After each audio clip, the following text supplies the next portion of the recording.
I've been attacked for 5 years because I want to secure our election. You know, Amy Klobuchar and I were in lockstep in 2020. She wanted the machines gone and go to paper ballots. Amy and I, she was the loudest voice, louder than me. But as soon as that, she was in the movie Kill Chain, the documentary.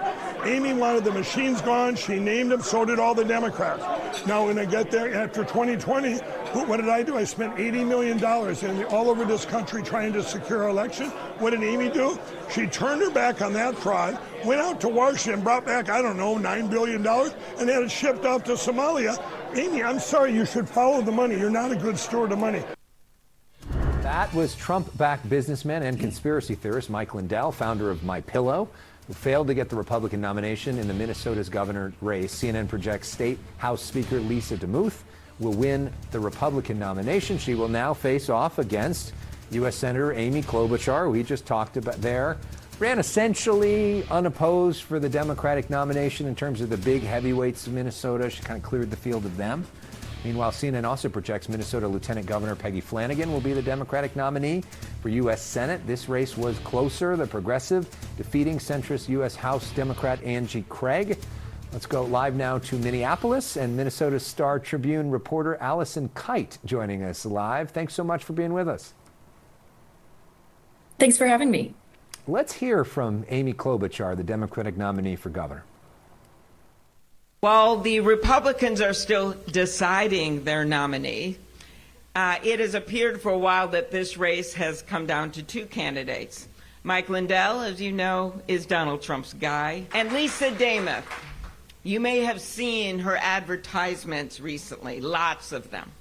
Well, most of those ads are paid for by one person, one man, one billionaire who doesn't even live in Minnesota. A Wisconsin billionaire who is one of Donald Trump's biggest donors. Lisa DeMuth, talk to us about the fact that the pillow guy who got the Trump endorsement, why didn't he win? And how do you see the dynamics of this governor's race going forward? Certainly. So House Speaker Lisa DeMuth was widely seen as the most electable on the GOP side of the equation for Minnesota governor. She had better funding than her rivals, Mike Lindell, who you mentioned, who was endorsed by President Donald Trump, and Kendall Qualls, who had the endorsement of the Minnesota GOP. And so she's going to go up against Amy Klobuchar and be probably the best situated to make that a tough race. You say a tough race because we know President Trump is unpopular in Minnesota, but so is Governor Tim Walz, the Democratic incumbent. Could he be a drag on Amy Klobuchar?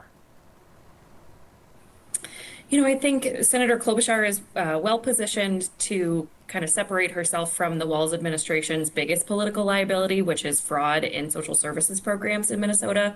You know, she can credibly say that she was in Washington working on other issues and does not bear responsibility for those issues that have been a drag on the Walz administration.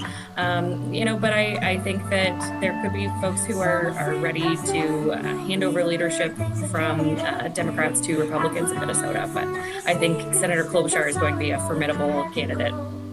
Let's talk about the race for Minnesota Senate and show both candidates that we're talking about here, the Democratic and Republican side. On the Democratic side, as we mentioned, the Lieutenant Governor, Peggy Flanagan, is going to be moving on after defeating Angie Craig, the Congress member, even though Angie Craig had backing from folks like Nancy Pelosi and Jeff Flanagan had the backing of Bernie Sanders, AOC, and Tina Smith, who is retiring from the Senate.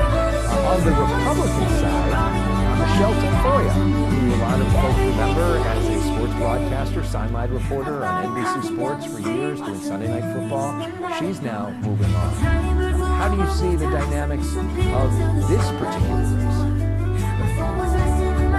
Certainly. So having Michelle Tafoya as the GOP nominee makes this potentially a really competitive race. I think it'll draw a lot more national attention, national money than, you know, a Peggy Flanagan versus Royce White race, for example. So it could shape up to be a pretty tight race. Peggy Flanagan, you know, has, as you mentioned, the progressive momentum behind her campaign compared to Angie Craig, who had a lot more money to spend and outside her. So I think that Flanagan has really tapped into a progressive grassroots momentum. But a point that Angie Craig made on the campaign trail a lot is that she felt like she would be better situated to take on Republicans, have more statewide appeal.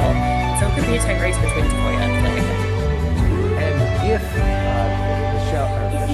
Amy Klobuchar wins as governor, then there's an opening for her Senate seat, right? And she gets to pick that person. That's correct. And is there thought that that could be Angie Craig? You know, I think that will be held pretty close to the vest until we get much closer to that point. All right. So to start, CurrentEvents height update for us on a clean night in Minneapolis politics. Thank you so much for your work. Thank you. Another big race we're following on this election night is in South Carolina. Just weeks after taking over her brother's U.S. Senate seat, Darlene Grant has qualified for a runoff for a full term. But this race could be close. We'll talk about the interesting dynamics underway here from our panel next. The whole story.